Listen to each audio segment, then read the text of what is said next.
नमस्कार दोस्तों, मैं टीआर।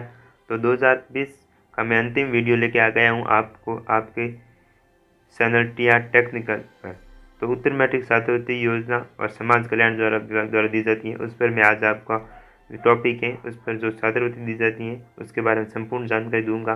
फॉर्म शुरू से अंत तक कैसे भरना है, कौन कौन भर सकता है, कौन कौन सी पात्रताएँ, कौन कौन सी दस्तावेज जरूरत है, वो आपको मैं इस वीडियो में आपको सारी जानकारी दूंगा। आप हमारे इस वीडियो पर लगातार बने रहे, स्टेप बाय स्टेप इस वीडियो को देखिए। और उसके बाद भी मैंने 4 वीडियो पहले बना चुका हूँ अलग अलग। एक तो वीडियो है जो दस्तावेज क्या ज़रूरी है, दूसरा वीडियो है जो समाज कल्याण द्वारा नोटिफिकेशन दिया है उस पर। तो पहला नोटिफिकेशन आया था 2020-21 फॉर्म अप्लाई करने का ऑनलाइन आवेदन के लिए। उसके बाद मैंने कौन कौन आवेदन कर सकते हैं उस पर भी एक वीडियो बना चुका हूँ।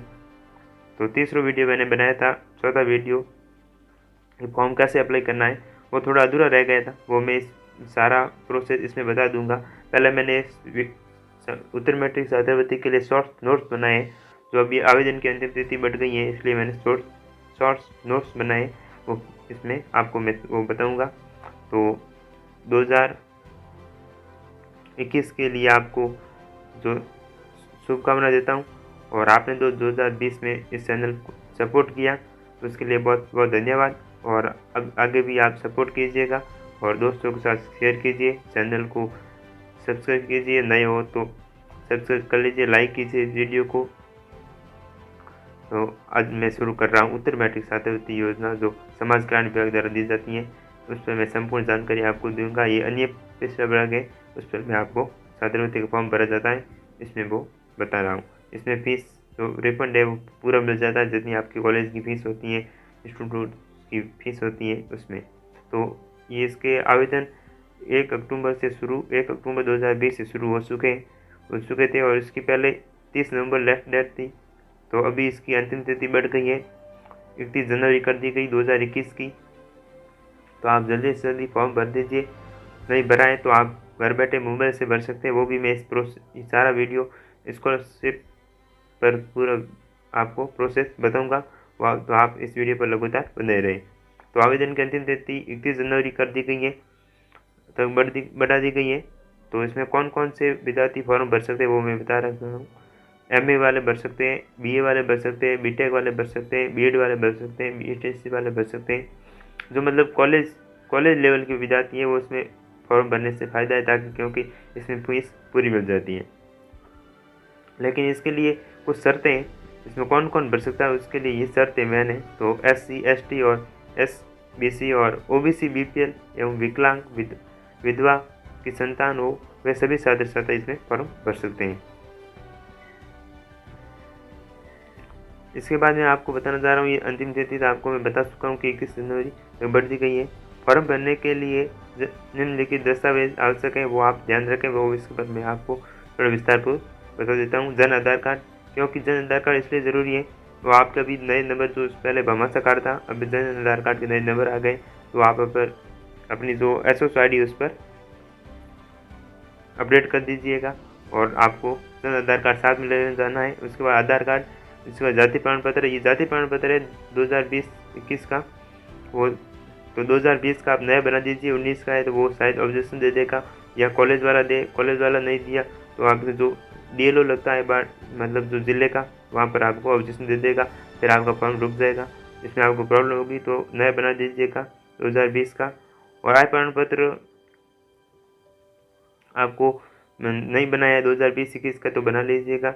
फीस की रसीद है, जो आपके कॉलेज है, स्कूल है, उसमें जो आपने फीस भरी है उसकी पूरी रसीद आपको वहाँ पर फॉर्म भरते हैं वो अपलोड करनी है, वो मैं आपको आगे बताऊंगा इसी वीडियो में।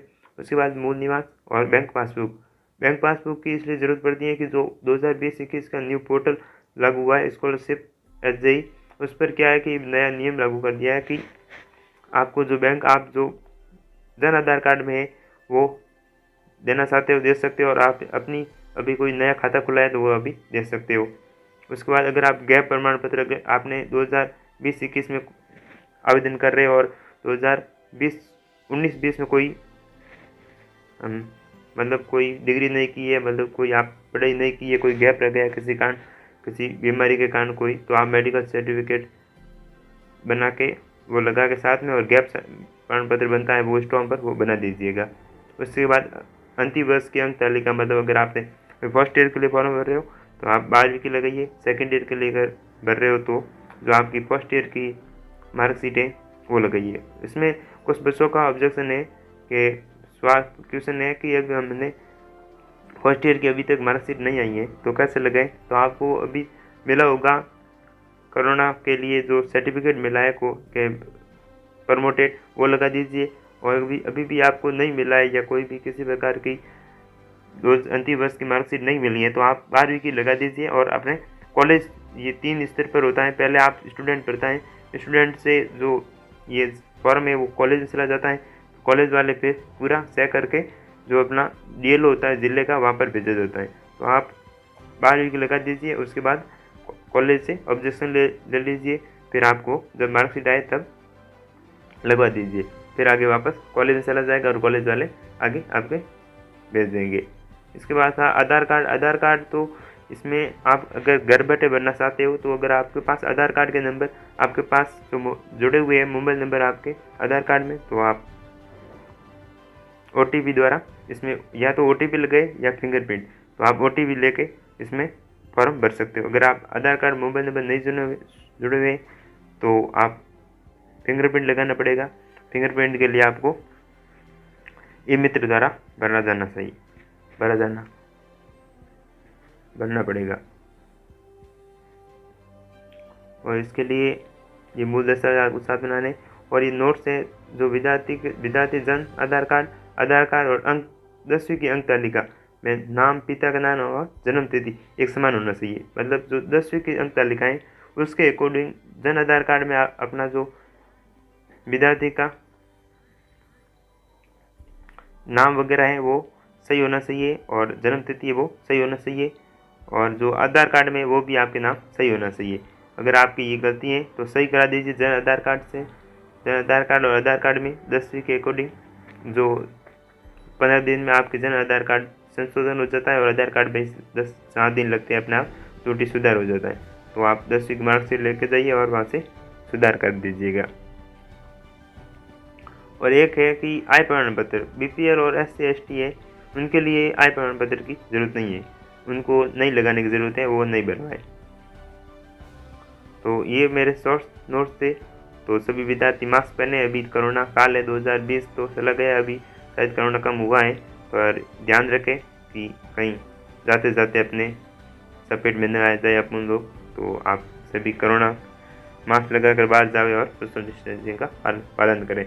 तो मैं आगे आपको बताने जा रहा हूँ कि SSO ID पर कैसे फॉर्म भरना है उसके बारे में। अगर आपने SSO बना दिए तो उस पर फॉर्म आपको पासवर्ड लगा के जो कोड है वो बना दीजिए, लगा के फॉर्म भरना है। नहीं बनाई है तो बना दीजिए और फॉर्म भरना है वो मैं आपको बता रहा हूँ। मेरे SSO बनी हुई है तो मैं उसकी संपूर्ण जानकारी इस वीडियो में दूंगा। तो दोस्तों आपको क्रोम पे जाना है और क्रोम पे जाने पर आपको सर्च करना है SSO Rajasthan, SSO social single, वहाँ पर आपको सर्च करना है। तो ये SSO पोर्टल खुल जाएगी, राजस्थान सिंगल साइन ऑन, ये जो साइट है वो आपको खुल जाएगी। अगर आपने SSO नहीं बनाई है तो बना दीजिएगा और फॉर्म ऐसे आपको SSO ही भरना पड़ेगा, डायरेक्ट नहीं भर सकते हो।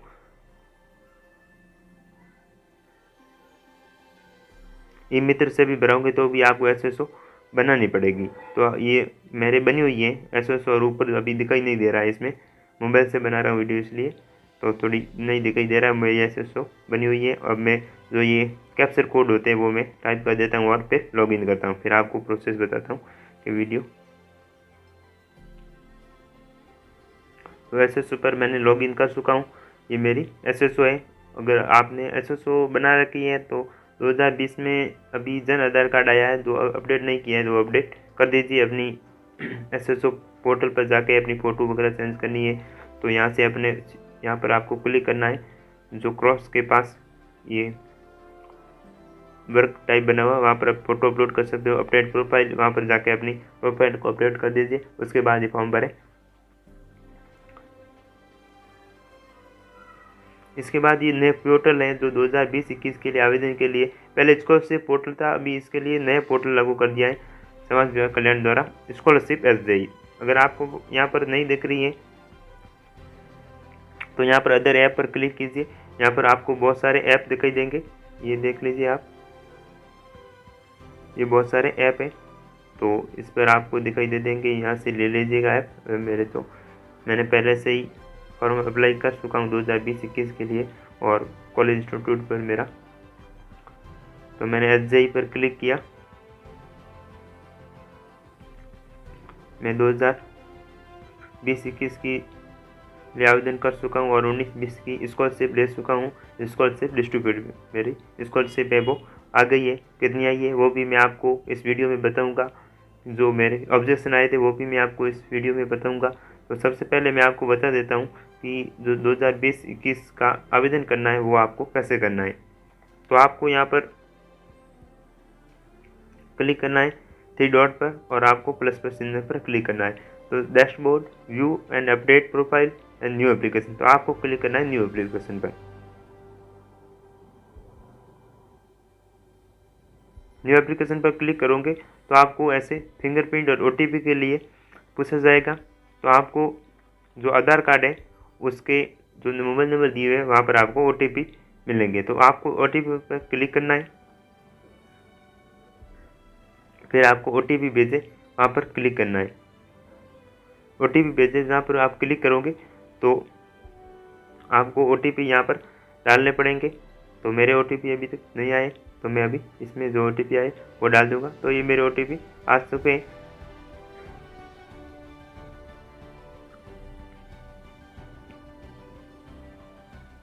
तो मैं यहाँ पर OTP को डाल के क्लिक करूँगा तो मेरे को जो प्रोसेस दिखाई देगा वो मैं आपको इस वीडियो में अभी आगे बता रहा हूँ। जब आप OTP डाल दोगे तो आपको ऐसे इस तरह का इंटरफेस दिखाई देगा। इस तरह का इंटरफेस आपको दिखाई देगा। तो आपको पहले सेलेक्ट करनी है कि कौन सी आपको स्कॉलरशिप बननी है। तो यहाँ आपको अन्य पिछड़ा वर्ग उत्तर मैट्रिक छात्रवृत्ति योजनाएं वो आपको दिखाई देगा, और दूसरा मुख्यमंत्री सर्वजन, तो आपको वहाँ पर क्लिक करना है अन्य पिछड़ा वर्ग उत्तर मैट्रिक छात्रवृत्ति योजना। तो आगे उससे पहले का जो प्रोसेस है वो आपको पहले, अगर उससे पहले का जो प्रोसेस है वो मैं आपको बता देता हूँ। उससे पहले OTP नहीं आएगा, उससे पहले आपको ये प्रोसेस आएगा, वो मैं आपको बता देता हूँ।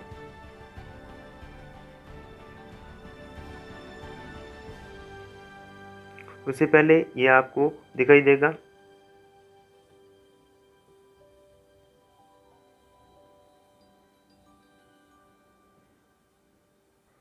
तो उससे पहले आप न्यू एप्लीकेशन पर क्लिक करोगे तो उससे पहले ये आएगा आपके पास, जो आधार कार्ड नंबर है, आपका नाम है, आपकी जन्म डेट है, जो आपके जन आधार कार्ड का मुख्य है उसका नाम आएगा, आपकी माता जी का नाम आएगा, आपके पिताजी का नाम आएगा, और आप मेल है फीमेल है, जेंडर आएगा, लिंग कैटेगरी कौन सी वो आएगी। उसके बाद फ़ोटो, और ये आपकी जो पहले डाटा है वो आपको भरने पड़ेंगे। उससे पहले कि वो मैं जो 4 नंबर वीडियो है उसमें मैं बता चुका हूँ। उसके बाद का जो प्रोसेस है वो ये सारे आपको दिखाई देंगे। ये प्रोसेस है।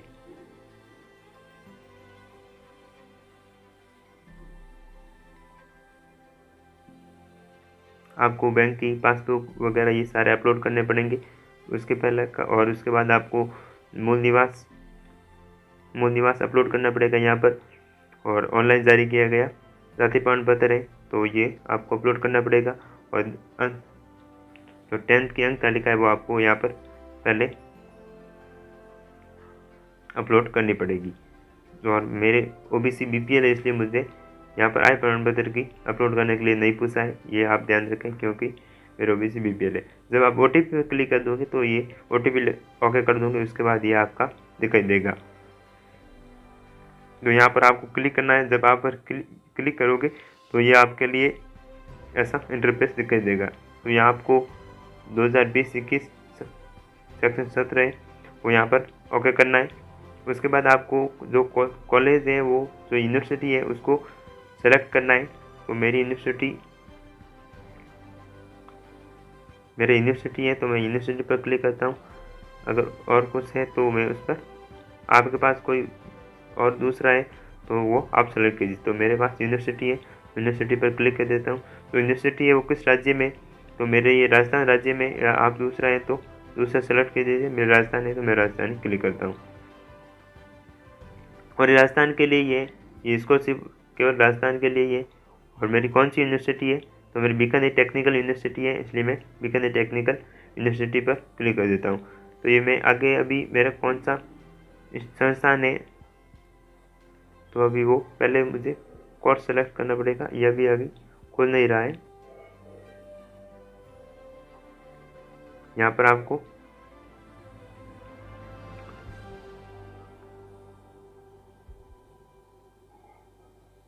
मेरी बीकानेर टेक्निकल यूनिवर्सिटी है तो वहाँ पर क्लिक कर देता हूँ। अभी ये खुल नहीं रहा है, कोई प्रॉब्लम हो गई है। तो यहाँ पर आपको संस्थान, जो मेरा संस्थान है वहाँ पर मैं संस्थान को गवर्नमेंट इंजीनियरिंग कॉलेज बाड़मेर है, तो मैं यहाँ पर आ जाएगा नाम, कौन सा कोर्स है वो, तो मतलब आपकी कौन सी किस में कर रहे हो इंजीनियरिंग, वो आपकी नाम आ जाएगा।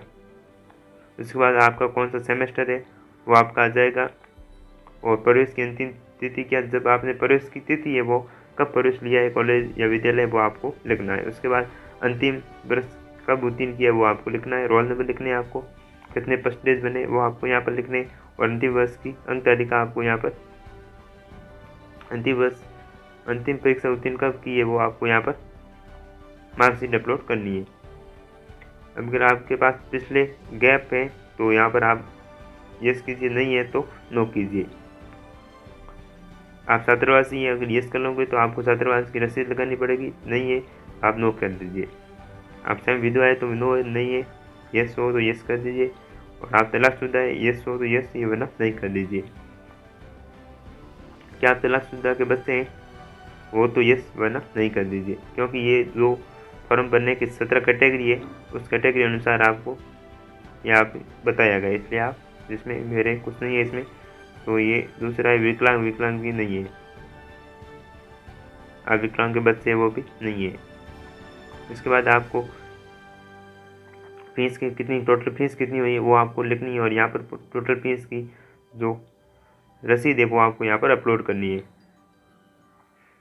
तो मेरे ये कॉलेज से ऑब्जेक्शन आ गया है, विद्यार्थी द्वारा अपलोड की गई फीस की रसीद अपूर्ण है। क्योंकि मैं सेमेस्टर वाइज है तो मैंने एक सेमेस्टर की फ़ीस अभी तक अपलोड भरी है, दूसरे सेमेस्टर की फ़ीस नहीं भरी है। तो जब मैं भर दूंगा तो फिर ये ऑब्जेक्शन क्लिक कर दूंगा और DLO में भेजा दूंगा। उसके बाद मैं यस करूँगा, फिर यस पर क्लिक करने के बाद अपडेट पर क्लिक कर दूंगा और मेरा फॉर्म जो इंस्टीट्यूट है वहाँ पे लेवल पर चला जाएगा। तो ये संस्थान का भी शायद नाम नहीं आ रहा है, कोई प्रॉब्लम हो गई है, तो शायद अभी आगे देख लेता हूँ मैं।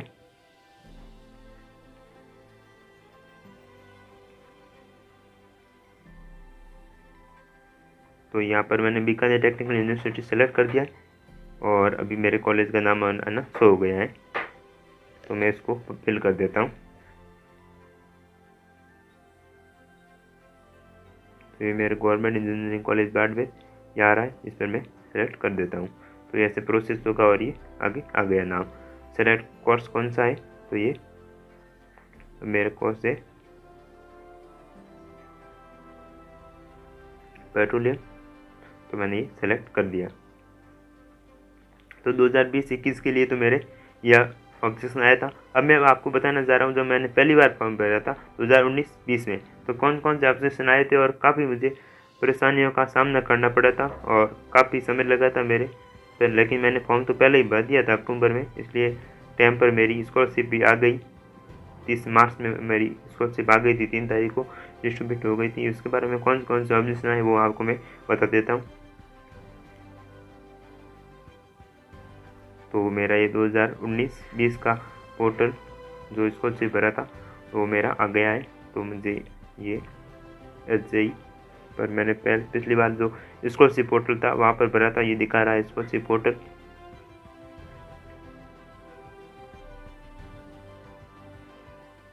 तो मेरे कौन कौन से ऑब्जेक्शन आए थे वो मैं ये आपको, पिछले साल काफ़ी थोड़ा अलग था। तो 60,500 रुपये, 62,500 रुपये जो मेरी फीस थी वो मेरे सब वितरित हो गई, ये दिखा रहे हैं यहाँ पर। मुझे मिल चुकी थी। तो मैं यहाँ पर आपको बता देता हूँ कौन कौन। सबसे पहले मैंने 16/9/2019 को मैंने आवेदन किया था। उसके बाद मेरी फीस जो कॉलेज से मैं जो आवेदन दे दिया था वो मैंने क्लियर कर दिया था 4/10/2019 को। उसके बाद मेरे 4/10 को ओके हो गया था, 4/10/2019 को भी ओके हो गया था मेरे कॉलेज से। वहाँ पर DLO द्वारा पेंडिंग था। जब ये DLO पर पहुंचा तब उन्होंने मुझे ऑब्जेक्शन दे दिया कि आवेदन में लगे ऑब्जेक्शन को सही तरीके से पढ़कर सही पूर्ति कराने पर फॉरवर्ड करें। आवेदन सही नहीं होने पर अगली बार ऑब्जेक्शन नहीं लगाया जाकर आवेदन को निरस्त कर दिया जाएगा, जिसकी जिम्मेदारी विद्यार्थी स्वयं की होगी। मतलब इसमें ऑब्जेक्शन था कि 10वीं की अंक तालिका के अनुसार भामाशाह कांड में जन्म तिथि सही करे। जो मेरी 10वीं की अंक तालिका थी उसके अनुसार जो मेरी 10 की अंक तालिका में जन्म तिथि थी और जो भामाशाह में थी दोनों अलग रह गई थी, इसलिए मैंने फिर ऑब्जेक्शन को क्लिक कराया, सही कराया। वो कब कराया देख लीजिए, 26/12/2000 को मैंने जन्म तिथि को ठीक किया और फिर 26/12 को यहाँ पर भेज दिया गया। मतलब 2 महीने का मेरे गैप आ गया। तो आप भी ध्यान रखें, ये ऑब्जेक्शन आपको पहले से आधार कार्ड और भामाशाह कार्ड को अपडेट करा दीजिएगा। उसके बाद 23/1/2020 से मेरा ऑब्जेक्शन क्लियर हो गया और बिल जनरेट हो गया और मेरे पेमेंट भी आ गया, स्कॉलरशिप मिल गई। तो आप ध्यान रखें, ऑब्जेक्शन नहीं आया, ऑब्जेक्शन आने पर काफ़ी समय लग जाता है। तो अभी तो शायद जनवरी आने शुरू हो गई है, आज 31 दिसंबर 2020 हो गया है। मतलब 12 महीने से लग गया था। पिछली बार मुझे 12 महीने में ये DLO तक पहुंच गया था, अभी तक मेरा नहीं पहुंचा है। तो मैं जब फीस भरूंगा तब वहां पर भेज दूंगा। अभी तक 30 जनवरी लास्ट डे, फॉर्म भर दीजिए। और क्योंकि इसमें ये प्रोसेस रहता है कि जब जितना पहला भरोगे इतनी पहले आपकी स्कॉलरशिप आएगी। अगर बजट ख़त्म हो गया तो आपकी स्कॉलरशिप भी नहीं मिलेगी। 2019-20 की काफ़ी मेरे साथ जो पढ़ रहे हैं उनके लिए अभी बोल रहे हैं मेरे पास स्कॉलरशिप नहीं मिली। इसका कारण यही है कि इन्होंने ऑब्जेक्शन समय पर क्लियर नहीं किया है, इसलिए आप ऑब्जेक्शन नहीं लगाएं। और कोई क्वारी है तो हमारे कमेंट करके बता दीजिएगा। तो आशा करता हूँ कि आज का वीडियो आपको पसंद आया होगा। पसंद आया तो लाइक कीजिए, दोस्तों के साथ शेयर कीजिए ताकि वो भी आगे अपनी फॉर्म भर सके। और अगर आपने हमारे इस चैनल पर पहली बार विजिट किया है तो आप हमारे चैनल को एक बार सब्सक्राइब जरूर करें और दोस्तों के साथ शेयर कीजिए। तो 2020 के लिए अंत हो रहा है आज। अभी कोरोना भी चला जा रहा है और काफ़ी दुख दिया है कोरोना ने, हमें काफ़ी समस्या झेलनी पड़ी है। हमारे कॉलेज इंस्टीट्यूट बंद पड़े हैं। अभी हमारे स्कॉलरशिप फॉर्म भी नहीं भर पा रहे था क्योंकि काफ़ी जो स्कॉलरशिप की जो रसीद है, जो फीस की रसीद है वो हमारे कॉलेज में पड़ी है, तो वो हमें ला के आशा करते हैं कि 2021 जनवरी में जल्दी कॉलेज खुल जाए ताकि हमें इस परेशानियों का सामना नहीं करना पड़े। तो 2021 के लिए आपको शुभकामनाएं और वीडियो देखने के लिए धन्यवाद। Thank you for watching video.